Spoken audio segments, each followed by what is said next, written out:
Something that founders find really helpful is knowing and understanding what the product role entails, and then understanding what they might be giving up by hiring for a head of product.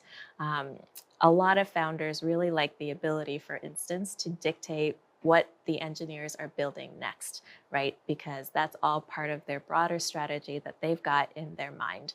Um, by hiring a head of product, you are eventually ceding that authority and that strategic thinking to someone else. And of course, you'll need to work very closely with your head of product, but ultimately the head of product gets to make the call on what happens, what the developers should build next. And having that expectation set ahead of time is extremely important because they can ready their mindset for, okay, here's how I'm going to hire and also help prepare my next head of product. It gets into a lot of expectation setting, both for themselves, for founders, and also for the heads of product. Having shared expectations is so, so important, and just being aligned and being able to move quickly together.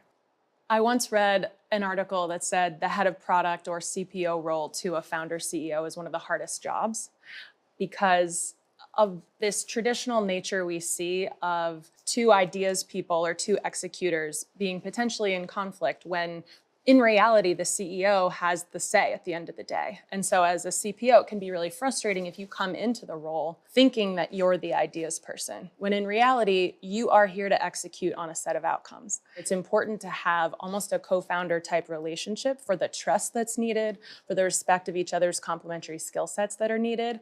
I'd say don't try to hire a head of product if you're not going to give that person a seat at the table, or be really upfront and clear that you want this to be somebody that's essentially a product owner, sort of more junior execution level person. You want to make sure that you are very explicit with that head of product in terms of what they're joining in on from the first 90 days to the first year. And what I mean by that is a head of product might come in thinking, oh, I'm going to own vision. I'm going to own strategy. I'm going to dictate how everything works.